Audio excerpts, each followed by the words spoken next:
ನಮಸ್ಕಾರ ವೀಕ್ಷಕರೇ, ಶುಭೋದಯ. ನೀವು ನೋಡ್ತಿದ್ದೀರಾ ನಕ್ಷತ್ರ ನಾಡಿ ವಿಶೇಷ ನೇರ ಪ್ರಸಾರ ಕಾರ್ಯಕ್ರಮಕ್ಕೆ ಸ್ವಾಗತ. ನಾನು ಸುರಭಿ ರಾಜೇಂದ್ರ. ಕಾರ್ಯಕ್ರಮದಲ್ಲಿ ಎಂದಿನಂತೆ ಆಧ್ಯಾತ್ಮಿಕ ಚಿಂತಕರು ಪಂಡಿತ್ ದಿನೇಶ್ ಗುರುಜಿ ಅವರು ಇದ್ದಾರೆ. ಅವ್ರನ್ನ ಕಾರ್ಯಕ್ರಮಕ್ಕೆ ಬರಮಾಡ್ಕೊಳ್ಳೋಣ. ಗುರುಗಳೇ, ಕಾರ್ಯಕ್ರಮಕ್ಕೆ ಆದರದ ಸ್ವಾಗತ. ಓಂ ಶ್ರೀ ಗುರುಭ್ಯೋ ನಮಃ. ಹರಿ ಓಂ. ಜ್ಞಾನಾನಂದಮಯಂ ದೇವಂ ನಿರ್ಮಲ ಸ್ಫಟಿಕಾಕೃತಿಂ ಆಧಾರಾಂ ಸರ್ವವಿದ್ಯಾನಾಂ ಹಯಗ್ರೀವ ಮುಪಾಸ್ಮಹೇ. ನೀಲಾಂಜನ ಸಮಾಭಾಸಂ ರವಿಪುತ್ರಂ ಹಿಮಾಗ್ರಜಂ ಛಾಯಾ ಮಾರ್ತಾಂಡ ಸಂಭೂತಂ ತಂ ನಮಾಮಿ ಶನೀಶ್ಚರಂ. ಓಂ ನಮೋ ಭಗವತೆ ವಾಸುದೇವಾಯ. ಓಂ ನಮೋ ನಾರಾಯಣಾಯ. ನಮಸ್ಕಾರ ವೀಕ್ಷಕರೇ. ಎಸ್ ವೀಕ್ಷಕರೇ, ಹಿಂದಿನ ಸಂಚಿಕೆಯಲ್ಲಿ ನಾವು ಜ್ಯೋತಿಷ್ಯನ ಯಾಕೆ ಕಲಿಬೇಕು, ಜ್ಯೋತಿಷ್ಯ ಕಲಿಯೋದ್ರಿಂದ ಏನೆಲ್ಲ ಉಪಯೋಗ ಇದೆ ಅಂತ ತಿಳ್ಕೊಂಡಿದ್ವಿ. ಇವತ್ತಿನ ಸಂಚಿಕೆಯಲ್ಲಿ ಕಣ್ಣು ದೃಷ್ಟಿ ಅಥವಾ ಕೆಟ್ಟ ದೃಷ್ಟಿ ಅಂದ್ರೆ ಏನು, ಕೆಟ್ಟ ದೃಷ್ಟಿ ಹೇಗ್ ಬೀಳುತ್ತದೆ, ಅದರಿಂದ ಏನೆಲ್ಲ ಸಮಸ್ಯೆ ಆಗುತ್ತೆ, ಅದನ್ನ ಪರಿಹರಿಸ್ಕೊಳ್ಳೋದು ಹೇಗೆ, ಹಾಗೆ ನಾವೆಲ್ಲಾದ್ರೂ ಹೊರಗಡೆ ಹೋದಾಗ ಕೆಟ್ಟ ದೃಷ್ಟಿ ಬಿದ್ದಿದೆ ಅಥವಾ ಕಣ್ಣು ದೃಷ್ಟಿ ಬಿದ್ದಿದೆ ಅಂತ ಅಂತೀವಿ. ಅವಾಗ ದೃಷ್ಟಿ ತೆಗೆಸ್ಕೊಬೇಕು. ದೃಷ್ಟಿ ತೆಗೆಸ್ಕೊಳೋದಂದ್ರೆ ಏನು, ದೃಷ್ಟಿ ತೆಗೆಸ್ಕೊಂಡ್ರೆ ಏನಾಗುತ್ತೆ ಅಂತ ಇವತ್ತಿನ ಸಂಚಿಕೆಯಲ್ಲಿ ತಿಳಿದುಕೊಳ್ಳೋಣ. ಗುರುಜಿ, ಮೊದಲನೇದಾಗಿ ಕೆಟ್ಟ ದೃಷ್ಟಿ ಅಥವಾ ಕಣ್ಣು ದೃಷ್ಟಿ ಅಂದ್ರೆ ಏನು ಗುರುಜಿ? ಖಂಡಿತ. ಇದೇ ಫೆಬ್ರವರಿ 10ನೇ ತಾರೀಕು ನಮ್ಮ 111ನೇ ಬ್ಯಾಚ್ ನಡೀತಾ ಇದೆ. ಮನೇಲೆ ಕೂತು ಜ್ಯೋತಿಷ್ಯ ಕಲಿತಕ್ಕಂಥ ಕಾರ್ಯಕ್ರಮ ಇದು. ಈ ಕಾರ್ಯಕ್ರಮದ ಉದ್ದೇಶ ಮನೆ ಮನೆಗೆ ಜ್ಯೋತಿಷ್ಯರಾಗ್ತಕ್ಕಂಥ ಒಂದು ಅವಕಾಶ ಇದು. ಹಾಗೆ ಯಾವುದೇ ಒಂದು ಜಾಗದಲ್ಲಿ ಬಂದು ಜ್ಯೋತಿಷ್ಯ ಕಲಿಯುವಂಥ ಅವಶ್ಯಕತೆ ಇರೋದಿಲ್ಲ. ಆನ್ಲೈನ್ ಮುಖಾಂತರ ಮನೇಲೆ ಪ್ರತಿನಿತ್ಯ ಕ್ಲಾಸಿಗೆ ಜಾಯಿನ್ ಆಗಿ ಅದನ್ನು ಅರ್ಥೈಸ್ಕೊಳ್ತಕ್ಕಂಥ ಸುವರ್ಣ ಅವಕಾಶ. ಹಾಗೆ ಬೆಳಿಗ್ಗೆ ಒಂದು ಕ್ಲಾಸ್ ಇರುತ್ತೆ, 11 ಗಂಟೆಗೆ ಒಂದು ಕ್ಲಾಸ್ ಇರುತ್ತೆ, ಹಾಗೆ 7:15 ಒಂದು ಕ್ಲಾಸ್ ಇರುತ್ತೆ. ಇದುವರೆಗೂ 65,000 ಜನ ವಿದ್ಯಾರ್ಥಿಗಳು ಕಲ್ತಿದ್ದಾರೆ. ಈಗ 111ನೇ ಬ್ಯಾಚ್ ಮಾಡ್ತಾ ಇದ್ದೀವಿ. ಇದಲ್ಲದೆ ನಾನು ನಾರ್ತ್ ಇಂಡಿಯಾದಲ್ಲೂ ಕೂಡ ಕ್ಲಾಸಸ್ ಮಾಡ್ತಾ ಇದ್ದೀನಿ. ಬರೀ ಸೌತ್ ಇಂಡಿಯಾ ಮಾತ್ರ ಅಲ್ಲ, ನಾರ್ತ್ ಇಂಡಿಯಾದಲ್ಲೂ ಮಾಡ್ತಾ ಇದ್ದೀನಿ, ಆಂಧ್ರದಲ್ಲೂ ಮಾಡ್ತಾ ಇದ್ದೀನಿ. ಸೊ ಅಲ್ಲೂ ಕೂಡ ಬೇರೆ ಬೇರೆ ಫಾರ್ಮ್ಯಾಟಲ್ಲಿ ನಾವು ಜ್ಯೋತಿಷ್ಯನ ಹೇಳ್ಕೊಡ್ತಾ ಇದ್ವಿ. ನಾರ್ತ್ ಇಂಡಿಯಾದಲ್ಲೂ ಕೂಡ ಆಲ್ಮೋಸ್ಟ್ ಇವಾಗ ಲಾಸ್ಟ್ 2-3 ತಿಂಗಳಿಂದ ಸ್ಟಾರ್ಟ್ ಮಾಡಿರ್ತಕ್ಕಂಥದ್ದು 800ರಿಂದ 900 ವಿದ್ಯಾರ್ಥಿಗಳು ಆಲ್ರೆಡಿ ಆಗಿದ್ದಾರೆ. ಇನ್ನು ಮುಂಬರುವ ದಿನಗಳಲ್ಲಿ ಹೆಚ್ಚು ಸ್ಟೂಡೆಂಟ್ಸು ನಾರ್ತ್ ಇಂಡಿಯಾದಲ್ಲೂ ಜಾಯ್ನ್ ಆಗ್ತಾ ಇದ್ದಾರೆ. ಸೊ ಇಲ್ಲಿ ನಿಮ್ಮವರೇ ಆಗಿರ್ತಕ್ಕಂಥ, ಕರ್ನಾಟಕದೇ ಆಗಿರ್ತಕ್ಕಂಥವ್ರು, ಕನ್ನಡದವರೇ ಆಗಿರ್ತಕ್ಕಂಥವ್ರು, ನಾವು ನಿಮಗೆ ಜ್ಯೋತಿಷ್ಯ ಶಾಸ್ತ್ರವನ್ನು ಕನ್ನಡದಲ್ಲೇ ಅಚ್ಚುಕಟ್ಟಾಗಿ ಹೇಳ್ಕೊಡ್ತಕ್ಕಂಥ ಅವಕಾಶ ನಿಮಗೆ ಲಭ್ಯವಾಗಿದೆ.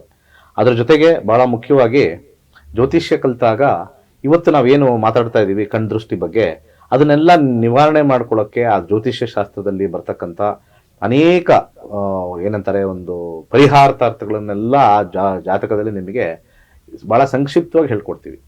ನಾವು ಎಲ್ಲರಿಗೂ ಒಳ್ಳೇದಾಗಲಿ ಅಂತ ಹೇಳಿ ಭಾಳ ಕಮ್ಮಿ ಫೀಸ್ ಇಟ್ಟಿರ್ತೀವಿ, 6,999 ಅಷ್ಟೇ. 7,000 ರುಪೀಸ್ ಅಂತ ಹೇಳಿ. ನಮಸ್ತೆ. ಹಲೋ, ನಮಸ್ತೆ. ನನ್ನ ಧ್ವನಿ ಕೇಳಿಸ್ತಾ ಇದೆಯಾ? ನಿಮ್ಮ ಹೆಸರು, ಎಲ್ಲಿಂದ ಕರೆ ಮಾಡ್ತಾ ಇದ್ದೀರಾ? ನಮ್ಮ ಹೆಸರು ಚಂದನ ಅಂತ, ಮೈಸೂರಿಂದ ಕರೆ ಮಾಡ್ತಾ ಇದ್ದೀವಿ. ಓಕೆ, ಯಾರ ಬಗ್ಗೆ ಕೇಳಬೇಕಾಗಿತ್ತು ಮೇಡಮ್? ನನ್ನ ಬಗ್ಗೆನೇ ಕೇಳಬೇಕಿತ್ತು madam. Date of birth 1999.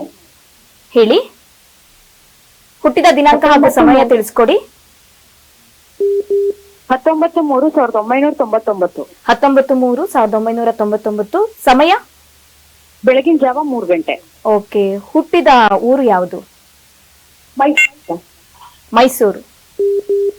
Okay, ಗುರುಗಳಿದ್ದಾರೆ, ಮಾತನಾಡಿ ಮೇಡಮ್. ನಮಸ್ಕಾರ. ನಮಸ್ಕಾರ ಗುರುಗಳ. ಏನ್ ವಿಚಾರ ಬಗ್ಗೆ ಕೇಳ್ಬೇಕಮ್ಮ? ಮದುವೆ ಬಗ್ಗೆ ಕೇಳಬೇಕಿತ್ತು. ಯಾವಾಗ ಮೀನ ರಾಶಿಯಲ್ಲಿ ಹುಟ್ಟಿದ್ದೀರಾ. ರೇವತಿ ನಕ್ಷತ್ರ 1ನೇ ಪಾದ. 2020ಕ್ಕೆ ಕೇತು ದಶ ಮುಗಿದು ಈಗ ಶುಕ್ರ ದಶೆ ಪ್ರಾರಂಭವಾಗಿದೆ. ಶುಕ್ರ ದಶೆಯಲ್ಲಿ ಈಗ 2026 ಜನವರಿ 22ನೇ ತಾರೀಕು ಆದ್ಮೇಲೆ, ಅಂದ್ರೆ ಈಗ ಮುಗಿದಿದೆ, ಈಗ ಜಸ್ಟ್ ನಿಮಗೆ ಮಂಗಳ ಭುಕ್ತಿ ಸ್ಟಾರ್ಟ್ ಆಗಿದೆ. ಮಂಗಳ ಭುಕ್ತಿಯಲ್ಲಿ ವಿವಾಹ ಯೋಗ ಆಲ್ರೆಡಿ ಬಂದಿದೆ. ಇದು ಆಲ್ಮೋಸ್ಟ್ ಇದು ನಾವು ಹೇಳಿದ್ವಲ್ಲ, ಇದು ಬಂದಿರುತ್ತೆ ಅಂತ. ಈ ವರ್ಷದಲ್ಲಿ ಮುಂದಿನ ವರ್ಷದಲ್ಲಿ ಆಗುತ್ತೆ ಅಂತ ಕನ್ಫರ್ಮ್ ಆಗಿದೆ. ಎಂಗೇಜ್ಮೆಂಟು ಆಗುತ್ತೆ. ಮತ್ತೆ ಇದು ಸೆಕೆಂಡ್ ಟೈಮ್ ಕೇಳ್ತಿದ್ರೆ ಅನಿಸ್ತಾ ಇದೆ, ನನಗೆ ಗೊತ್ತಿಲ್ಲ. ಆಲ್ರೆಡಿ ಇದನ್ನ ಎಕ್ಸ್ಪ್ಲೇನ್ ಮಾಡಿದೀವಿ. ಇದು ನಿಮಗೆ ಇದೇ ವರ್ಷ ಅಥವಾ ಮುಂದಿನ ವರ್ಷ ಮಾರ್ಚ್ 1 ವರ್ಷದೊಳಗಡೆ ಮದುವೆ ಇದೆ. ಟೆನ್ಷನ್ ತಗೋಬೇಡಿ. ಮುಂದಿನ ಕರೆ ಕೊಡಿ. ಓಕೆ, ಧನ್ಯವಾದಗಳು ಕರೆ ಮಾಡಿದ್ದಕ್ಕಾಗಿ. ಗುರುಗಳೇ, ಜ್ಯೋತಿಷ್ಯದ ಬಗ್ಗೆ ತಿಳಿಸ್ಕೊಡ್ತಾ ಇದ್ರಿ, ಯಾಕೆ ಕಲಿಬೇಕು, ಹಾಗೆ ಫ್ರೀ ಕ್ಲಾಸ್ ಇದೆ, ಅದ್ರ ಬಗ್ಗೆ ತಿಳಿಸ್ಕೊಡ್ತಾ ಇದ್ರಿ, ಮುಂದುವರ್ಸಿದ್ದಾರೆ ಗುರುಗಳೇ. ಓಕೆ, ನಾವು ಆಲ್ರೆಡಿ ಅದು ಮುಗಿಸಾಯ್ತು. ಇವಾಗ ಇದ್ರ ಬಗ್ಗೆ ಮಾತಾಡೋಣ, ಕಣ್ದೃಷ್ಟಿ ಬಗ್ಗೆ ಮಾತಾಡೋಣ. ಈಗ ಬಹಳಷ್ಟು ಜನಕ್ಕೆ ಕಣ್ದೃಷ್ಟಿ ಅನ್ನೋದು ಬಹಳ ಇಂಪಾರ್ಟೆಂಟ್ ಆಗಿರ್ತಕ್ಕಂಥ ಒಂದು ಸಬ್ಜೆಕ್ಟ್ ಆಗ್ಬಿಟ್ಟಿದೆ. ಯಾರು ನೋಡಿದ್ರು ಕೂಡ ಭಾರತದಲ್ಲಿ ವಿಶೇಷವಾಗಿ ಇದು ಕಣ್ದೃಷ್ಟಿ ಅನ್ನೋದು ಬೇರೆ ದೇಶದಲ್ಲಿ ಇಲ್ಲ, ಇರ್ತಕ್ಕಂಥದ್ದೇ ಭಾರತದಲ್ಲಿ ಹೆಚ್ಚಾಗಿ. ಯಾಕಂದ್ರೆ ಯಾಕೆ ಕಣ್ದೃಷ್ಟಿ ಬರುತ್ತೆ ಅಂತಂದ್ರೆ, ಕಣ್ದೃಷ್ಟಿ ಬರೋದೇ ಫಸ್ಟ್ ಹೊಟ್ಟೆ ಉರಿಯಿಂದ. ಫಸ್ಟ್ ಹೊಟ್ಟೆ ಉರಿ ಯಾರಿಗೆ? ನಿಮ್ಮ ಜೊತೆಲಿರೋರಿಗೆ ಹೊಟ್ಟೆ ಉರಿ ಫಸ್ಟ್. ಜೊತೆಲಿರೋರು ಯಾರ್ಯಾರು? ನಿಮ್ಮ ಬರ್ತಕ್ಕಂಥ ಸಿಸ್ಟರ್ಸು ಬ್ರದರ್ಸ್ಗೂ ಹೊಟ್ಟೆ ಉರಿ ಇದೆ ಬಿಡಿ, ಅದು ಬಿಡಿ. ಜೊತೆಲಿ ಹುಟ್ಟಿರೋರಿಗೆ ಹೊಟ್ಟೆ ಉರಿ ಇರುತ್ತೆ.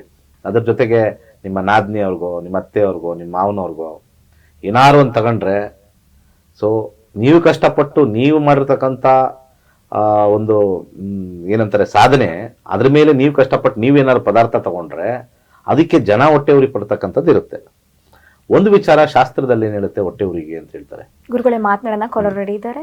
ನಮಸ್ಕಾರ. ಹಲೋ ಹಲೋ, ನಮಸ್ಕಾರ ಮೇಡಮ್.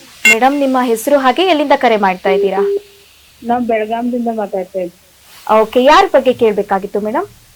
ಮಗಳ ಬಗ್ಗೆ ಕೇಳಬೇಕಿತ್ತು. ಓಕೆ, ಹುಟ್ಟಿದ ದಿನಾಂಕ ಹಾಗೆ ಸಮಯ ತಿಳಿಸ್ಕೊಡ್ತೀರಾ? 9/8/2003. 9/8/2003. ಹುಟ್ಟಿದ ಸಮಯ ಬೆಳಗ್ಗೆ 11:36 ಬೆಳಗಾಂ ಜಿಲ್ಲೆ ಸವದತ್ತಿ. ಓಕೆ, ಬೆಳಗಾವಿ ಜಿಲ್ಲೆ ಸವದತ್ತಿ. ಓಕೆ, ಗುರುಗಳಿದ್ದಾರೆ, ಮಾತನಾಡಿ ಮೇಡಮ್. ನಮಸ್ಕಾರ. ನಮಸ್ಕಾರ ಗುರು. ಸೌಂದತ್ತಿ ಎಲ್ಲಮ್ಮ. ಹಾ, ಇದ್ರ ಪ್ರಕಾರ ಇವ್ರದ್ದು ರಾಶಿ ಬಂದ್ಬಿಟ್ಟು ಧನುರಾಶಿ. ಧನುರಾಶಿಲಿ ಪೂರ್ವಾಷಾಢ ನಕ್ಷತ್ರ. ಸದ್ಯಕ್ಕೆ 22 ವರ್ಷ ಆಗಿದೆ. ಈಗ 2022ವರೆಗೂ ಶುಕ್ರ ಇತ್ತು. ಈಗ ಸೂರ್ಯ ಪ್ರಾರಂಭವಾಗಿದೆ. ಡಿಗ್ರಿ ಮುಗಿಸಿದ್ರಾ ಹೆಂಗೆ? ಈಗ MSc ಭೂ ವಿಜ್ಞಾನ ಸರಿ, ಮಾಡಕತ್ತದಾಳ್ರಿ. ಅದ್ರೊಳಗ ಜಾಬ್ ಸಿಗುತ್ತಾ? ಬೇರೆ ಯಾವ್ದಾರ ಕಾಂಪಿಟೇಟಿವ್ ಎಕ್ಸಾಮ್ ಬರೀಬೇಕಾ?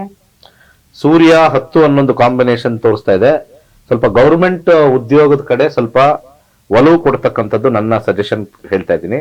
ಕಾಂಪಿಟೇಟಿವ್ ಎಕ್ಸಾಮ್ಸ್ಗೆ 6, 10 ಅನ್ನೊಂದು ಬರಬೇಕು. 6 ಸ್ವಲ್ಪ ಸ್ಟ್ರಾಂಗ್ ಆಗಿಲ್ದೇ ಇರೋದ್ರಿಂದ ಸಾಧಾರಣವಾಗಿರ್ತಕ್ಕಂಥ ಈ ಗೌರ್ಮೆಂಟ್ ಉದ್ಯೋಗಕ್ಕೆ ಬೇಕಾಗಿರ್ತಕ್ಕಂಥ 10ನೇ ಮನೆ ಬಹಳ ಅದ್ಭುತವಾಗಿ ಬಲಯುತವಾಗಿದೆ. ಜಾಬ್, ಬಿಸ್ನೆಸ್, ಫಿನಾನ್ಸ್ಗೆ ನಾವಿಲ್ಲಿ ನೋಡ್ತೀವಿ. ಇಲ್ಲಿ 10 ಅನ್ನೋ ಕಾಂಬಿನೇಷನ್ ಬರಲೇಬೇಕು. ಈ 10 ಅನ್ನೋ ಕಾಂಬಿನೇಷನ್ ಬಂದಾಗ ಡೆಫಿನೆಟ್ಲಿ ಆಗುತ್ತೆ. ಇವರಿಗೆ ಬಲಗೈ ಉಂಗುರದ ಬೆರಳಿಗೆ ಒಂದು ರೂಬಿಯನ್ನ ಧರಿಸಕ್ಕೆ ಸಜೆಸ್ಟ್ ಮಾಡ್ತೀನಿ.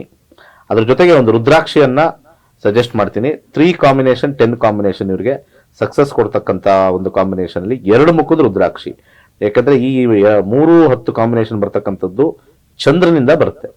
ಯಾವಾಗಲೂ ಸಬ್ಲಾಡ್ ಸ್ವಲ್ಪ ಸ್ಟ್ರಾಂಗ್ ಇರೋದ್ರಿಂದ, ಉಪನಕ್ಷತ್ರಾಧಿಪತಿ ಸ್ಟ್ರಾಂಗ್ ಇರೋದ್ರಿಂದ, ಉಪನಕ್ಷತ್ರಾಧಿಪತಿಗೆ ಬೇಕಾಗಿರ್ತಕ್ಕಂಥ ಒಂದು 2 ಮುಖದ ರುದ್ರಾಕ್ಷಿ ಹಾಕಿಸಿ. ಹಾಗೆ ಇದರಲ್ಲಿ ಬರ್ತಕ್ಕಂಥ ಒಂದು ನೆಗೆಟಿವ್ ಕಾಂಬಿನೇಷನ್ಸ್ ಯಾವ್ದಾದ್ರು ನಾವು ದಾನವನ್ನ ನಾವು ಕೊಡಬೇಕು ಅಂತಂದ್ರೆ, ಇಲ್ಲಿ ಮಂಗಳ 5ನೇ ಮನೆ ಇರ್ತಕ್ಕಂಥದ್ದು, ಸ್ವಲ್ಪ ತೊಗರಿ ಬೇಳೆಯನ್ನ ದಾನ ಮಾಡ್ತಾ ಬನ್ನಿ. ಕಾಂಪಿಟೇಟಿವ್ ಎಕ್ಸಾಮ್ಸ್ ಅಲ್ಲಿ ಡೆಫಿನೆಟ್ಲಿ ಸಕ್ಸಸ್ ಆಗ್ತಕ್ಕಂಥದ್ದು ಬರುತ್ತೆ. ಆದ್ರೆ higher level of IAS KS ಗಿನ ಹೆಚ್ಚಾಗಿ ಸ್ವಲ್ಪ ಕಮ್ಮಿ ಇರತಕ್ಕಂಥದ್ದು, ರೈಲ್ವೇಸ್ ಇರ್ಬೋದು, ಅಥವಾ ನಿಮ್ಮ ಅಗ್ರಿಕಲ್ಚರ್ ಡಿಪಾರ್ಟ್ಮೆಂಟ್ ಇರ್ಬೋದು, ಭೂ ವಿಚಾರವಿರ್ಬೋದು, ಅವೆಲ್ಲ ಸಿಗ್ತಕ್ಕಂಥ ಚಾನ್ಸಸ್ ಹೆಚ್ಚಿಗೆ ತೋರಿಸ್ತಾ ಇದೆ. ಇಷ್ಟು ಮಾಡ್ಕೊಳ್ಳಿ. ಸೂರ್ಯದಶ ಮುಗಿಯೋದು 2028. 28 ಯೋಗ ಖಂಡಿತ ತೋರಿಸ್ತಾ ಇದೆ. ಚಂದ್ರನಲ್ಲೂ ಆ ಯೋಗ ಬಲಿಯುತವಾಗಿದೆ. ಒಳ್ಳೆದಾಗ್ಲಿ. ಕರೆ ಮಾಡಿದ್ದಕ್ಕಾಗಿ ಧನ್ಯವಾದಗಳು. ಮತ್ತೊಬ್ರು ಕಾಲರ್ ರೆಡಿ ಇದ್ದಾರೆ. ನಮಸ್ತೆ. ನಮಸ್ತೆ ಮೇಡಮ್, ಎಲ್ಲಿಂದ ಕರೆ ಮಾಡ್ತಾ ಇದ್ದೀರಾ? ನಿಮ್ಮ ಹೆಸರು? ಮೇಡಮ್, ಮಂಡ್ಯದಿಂದ. ಓಕೆ, ಯಾರ ಬಗ್ಗೆ ಕೇಳ್ಬೇಕಾಗಿತ್ತು? ಆರೋಗ್ಯ ಮೇಡಮ್. ನಿಮ್ಮ ಬಗ್ಗೆನೇನಾ? ಆರೋಗ್ಯದ ಬಗ್ಗೆ? ಹೌದು, ನಮ್ಮ ಬಗ್ಗೆ. ಹುಟ್ಟಿದ ದಿನಾಂಕ ಹಾಗೆ ಸಮಯ ತಿಳಿಸ್ಕೊಡಿ. ಅದಕ್ಕೆ ಪ್ರಶ್ನೆಶಾಸ್ತ್ರಕ್ಕೆ ಹೋಗ್ತೇನೆ. ಓಕೆ, 1ರಿಂದ 249 ಸಂಖ್ಯೆ ಹೇಳಿ. 105. ಸರಿ. ಎಷ್ಟು ವಯಸ್ಸು ನಿಮಗೆ? 49 ಸರ್. 49. ಸರ್, ಲಿಂಫೋಮಾ ಆಗಿತ್ತು. ಏನಾಗಿದೆ? ಲಿಂಫೋಮಾನ? ಅದು ಟ್ರೀಟ್ಮೆಂಟ್ ಮುಗಿದು 10 years ಮುಗೀತು. 11 years ನಡೀತಾ ಇದೆ. ಏನಿಲ್ಲ, ಆರಾಮಾಗಿದ್ದೀನಿ. ಮುಂದೆ ಹೇಗೆ ಅಂತ ಒಳಗಡೆ ನಿಮ್ಮ ಪ್ರಶ್ನಾಶಾಸ್ತ್ರದಲ್ಲಿ ಶನಿ ದಶ 2029ವರೆಗೂ ಇದೆ.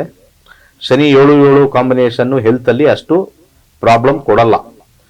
ಯಾವ್ದೂ ಇಲ್ಲ, ರೆಡ್ ಇಲ್ಲ. ಈಗ ಫಸ್ಟ್ ನಾವು ದಶದಲ್ಲಿ ಏನಾದ್ರು ರೆಡ್ ಬಂತು ಅಂದ್ರೆ ನೋಡ್ತೀವಿ. ಇದು 29ವರೆಗೂ ಇದೆ, ಯಾವ್ದು ಅಷ್ಟು ಪ್ರಾಬ್ಲಮ್ ಇರಲ್ಲ. ಡಿಸ್ಪ್ಲೇ ಮಾಡಿ. Okay, thank you. ಸೊ ಇಲ್ಲಿ ಯಾವುದೇ ಒಂದು ಕಾಂಬಿನೇಷನ್ಸ್ ಸ್ವಲ್ಪ ಪ್ರಾಬ್ಲಮ್ ಬರಲ್ಲ. 7 ಅಂತ ಬಂದಾಗ ಆರೋಗ್ಯದಲ್ಲಿ ಚೆನ್ನಾಗಿರುತ್ತೆ. ಯಾಕಂದ್ರೆ 8ನೇ ಮನೆ ಆಪರೇಷನ್, ದೀರ್ಘಕಾಲದ ಅನಾರೋಗ್ಯ ಅಂತ ತೋರಿಸ್ತೀವಿ. ಇದ್ರ ಹಿಂದಿನ ಮನೆ 7 ಬಂದಾಗ ದಶಾದಲ್ಲಿ ಎಂತ ಯಾವುದೇ ಬಂದ್ರು ಕೂಡ ಕಾಯಿಲೆ ಬಂದ್ರು ಕ್ಲಿಯರ್ ಆಗುತ್ತೆ. ಇಲ್ಲಿ ಶನಿಯ ವಿಚಾರ ಬಂದಾಗ ನೀವು ಒಂದು ಕರಿ ದಾರವನ್ನ ಎಡಗಾಲಿಗೆ ದಯವಿಟ್ಟು ಕಟ್ಕೊಳ್ಳಿ. ಶನಿ ಆದ ನಂತರ ಬುಧ ಬಂದಾಗ ಇಲ್ಲಿ 5, 7, 5 ಬಂದಿದೆ. 29 ಆದ್ಮೇಲೆ ಇನ್ನೂ ಕೂಡ ಆರೋಗ್ಯದಲ್ಲಿ ಚೇತರಿಕೆ ಹೊಂದುತ್ತೆ. 5 ಮುಖದ ರುದ್ರಾಕ್ಷಿ ಮತ್ತೆ 4 ಮುಖದ ರುದ್ರಾಕ್ಷಿ ಎರಡೂ ಸೇರಿಸಿ ಹಾಕೊಳ್ಳಿ, ಖಂಡಿತ ಒಳ್ಳೇದಾಗುತ್ತೆ. ಕರೆ ಮಾಡಿದ್ದಕ್ಕಾಗಿ ಧನ್ಯವಾದಗಳು ಗುರುಗಳೇ. ಕಣ್ಣು ದೃಷ್ಟಿ ಬಗ್ಗೆ ನೀವು ತಿಳಿಸ್ಕೊಡ್ತಾ ಇದ್ರಿ, ಅದರಲ್ಲಿ ಹೊಟ್ಟೆ ಉರಿ ಅನ್ನೋದು ಬಹಳ ಪ್ರಮುಖ ಪಾತ್ರ ವಹಿಸುತ್ತೆ ಅಂತ ಹೇಳ್ತಿದ್ರಿ, ಮುಂದುವರ್ಸೋದಾದ್ರೆ? ಓಕೆ, ಈಗ ಬಹಳ ಪ್ರಮುಖವಾಗಿ ಕಣ್ದೃಷ್ಟಿ ಅಂತ ಹೇಳಿದಾಗ ಏನಾದ್ರು ಪರ್ಚೇಸ್ ಮಾಡಿದಾಗ ಕಣ್ದೃಷ್ಟಿ ಅಂತ ಹೇಳ್ತಾರೆ, ಅಥವಾ ಏನಾದ್ರು ನಾವು ಕಾರ್ ತಗೊಂಡ್ವಿ, ಮನೆ ಕಟ್ಟಿದ್ವಿ ಅಂತ. ಓಕೆ, ಮೊಟ್ಟ ಮೊದಲದಾಗಿ ಕಣ್ದೃಷ್ಟಿಗೆ ಕಾರಣನೇ ಹೊಟ್ಟೆ ಉರಿ ಅಷ್ಟೇ, ಬೇರೆ ಇನ್ನೇನು ಇಲ್ಲ. ಮೂಲ ಕಾರಣ ಹೊಟ್ಟೆ ಉರಿ. ಈ ಹೊಟ್ಟೆ ಉರಿಯಿಂದ ದೂರ ಇರಬೇಕು ಅಂತಂದ್ರೆ ನಮ್ಮ ಶಾಸ್ತ್ರದಲ್ಲಿ ಅನೇಕ ವಿಧಿವಿಧಾನಗಳನ್ನ ಮಾಡ್ತಾರೆ. ಒಂದು ಕೂಷ್ಮಾಂಡನ ಬಲಿ ಅಂತ ಹೇಳ್ತೀವಿ. ಅಂದ್ರೆ ಕೂಷ್ಮಾಂಡ ಅನ್ನೋದು ಒಬ್ಬ ರಾಕ್ಷಸ. ಅದಕ್ಕೆ ನಾವು ಈ ಕುಂಬಳಕಾಯಿನ ನಿವಾಳಿಸ್ಬಿಟ್ಟು ಮನೆಗೆ ಹೊಡಿತೀವಿ. ಕುಂಬಳಕಾಯಿನ ನಿವಾಳಿಸ್ಬಿಟ್ಟು ನಾವು ಒಂದು ಗಾಡಿ ಹೊಡಿತಕ್ಕಂಥದ್ದು. ಗುರುಗಳೇ ಮಾತನಾಡೋಣ, ಕಾಲರ್ ರೆಡಿ ಇದ್ದಾರೆ. ನಮಸ್ತೆ. ಹಲೋ ಹಲೋ ಹಲೋ ಮೇಡಮ್ ನಮಸ್ತೆ. ನಿಮ್ಮ ಹೆಸರು, ಎಲ್ಲಿಂದ ಕರೆ ಮಾಡ್ತಾ ಇದ್ದೀರಾ? ಮೇಡಮ್, ನಾವು ಬಳ್ಳಾರಿಯಿಂದ ಕರೆ ಮಾಡ್ತಿರೋದು. ಓಕೆ, ಯಾರ ಬಗ್ಗೆ ಕೇಳಬೇಕಾಗಿತ್ತು? ನಮ್ಮ ಯಜಮಾನ್ರ ಕೇಳಬೇಕಿತ್ತು ಮೇಡಮ್. ಓಕೆ, ಹುಟ್ಟಿದ ದಿನಾಂಕ ಹಾಗೆ ಸಮಯ ತಿಳಿಸ್ಕೊಡಿ. ಮೇಡಮ್ 28/7/1985. 1985. ಓಕೆ, ಹುಟ್ಟಿದ ಸಮಯ? ಹುಟ್ಟಿದ ಸಮಯ ಬೆಳಗ್ಗೆ 7:15 ಮೇಡಮ್. ಓಕೆ, ಹುಟ್ಟಿದ ಊರು? ಬೆಳಗಾವಿ ಡಿಸ್ಟ್ರಿಕ್ಟ್. ಓಕೆ, ಗುರುಗಳಿದ್ದಾರೆ, ಮಾತನಾಡಿ. ನಮಸ್ಕಾರ. ನಮಸ್ತೆ ಗುರುಗಳೇ. ಹೇಳಿ. ಗುರುಗಳೇ, ಯಜಮಾನ್ರದ ಪ್ರಮೋಷನ್ ಆಗುತ್ತಾ ಏನಂತ ಇವಾಗ ಅಸಿಸ್ಟೆಂಟ್ ಪ್ರೊಫೆಸರ್ ಇರೋದು, ಸೊ ಅಸೋಸಿಯೇಟ್ ಪ್ರೊಫೆಸರ್ ಏನಾದ್ರೂ ಆಗೋ ಚಾನ್ಸಸ್ ಇದೆ ನಾನು? 10ನೇ ಮನೆ ಬಂದಾಗ ಪ್ರಮೋಷನ್ ಅಂತ ಹೇಳ್ತೀವಿ. 2026 ಆಗಸ್ಟ್ ವರ್ಗುನು ಕೂಡ ಶನಿ ಇದೆ, ಆಮೇಲೆ ಬುಧ ಬರ್ತಾನೆ. ಬುಧನ ಕಾಂಬಿನೇಷನ್ ಅಲ್ಲಿ 10 ಇಲ್ಲ ಅಂದ್ರೂ 11 ಆಸೆ ಆಕಾಂಕ್ಷೆಗಳು ಪೂರ್ಣಗೊಳ್ತಕ್ಕಂಥದ್ದು ಆಗಸ್ಟ್ ಆದ ನಂತರ ಇವರಿಗೆ ಮುಂದಿನ ವರ್ಷ ಮಾರ್ಚ್ ಒಳಗಡೆ, ಆಗಸ್ಟ್ ನಂತರನೇ ಇವರಿಗೆ ಯೋಗ ಬರ್ತಕ್ಕಂಥದ್ದು ತೋರಿಸ್ತಾ ಇದೆ. 11-4 ಕಾಂಬಿನೇಷನ್ ಬರ್ತಕ್ಕಂಥ ಮನೆಯನ್ನ ನೋಡಿದಾಗ ಶುಕ್ರ ಅವರ ಹೆಸರಲ್ಲಿ ಲಕ್ಷ್ಮೀ ದೇವಸ್ಥಾನಕ್ಕೆ ಅಥವಾ ಶುಕ್ರ ಗ್ರಹಕ್ಕೆ ಪ್ರತಿ ಶುಕ್ರವಾರ ಆರಾಧನೆ ಮಾಡ್ತಾರೆ, ಖಂಡಿತ ಸಕ್ಸಸ್ ಆಗುತ್ತೆ. ಈಗ ಬರ್ತಕ್ಕಂಥ ಸೂರ್ಯ ದಶದಲ್ಲಿ ತೊಂದರೆ ಇಲ್ಲ, ಬಟ್ ಸೂರ್ಯ 12ನೇ ಮನೆಯಿರೋದ್ರಿಂದ ಅವ್ರಿಗೆ ಪ್ರಮೋಷನ್ ಸ್ವಲ್ಪ ಹೋಲ್ಡ್ ಆಗಿ ಬರುತ್ತೆ. ಭಾನುವಾರದ ದಿವಸ ಏನಾದ್ರೂ ಒಂದು ಗೋಧಿಯನ್ನ ಬಡವರಿಗೆ ದಾನ ಮಾಡಿ. ಹಾಗೆ ಬಲಗೈ 1 2 3 ಓಕೆ, ಮಧ್ಯದ ಬೆರಳಿಗೆ ಒಂದು ಜಿರ್ಕಾನ್ ಅನ್ನ ಧರಿಸಿ, ಒಳ್ಳೇದಾಗ್ಲಿ. ಕರೆ ಮಾಡಿದ್ದಕ್ಕಾಗಿ ಧನ್ಯವಾದಗಳು. ಹೀಗೆ ನಿಮಗೆ ಯಾವುದೇ ಸಮಸ್ಯೆಗಳಿದ್ರೂ ಕೂಡ ಡಿಸ್ಪ್ಲೇಲಿ ನಂಬರ್ ಇದೆ, ಕರೆ ಮಾಡ್ಬೋದು ಅಂತ ಹೇಳ್ದ ಕಾರ್ಯಕ್ರಮದಲ್ಲಿ ಇದೀಗ ಪುಟ್ಟ ವಿರಾಮ.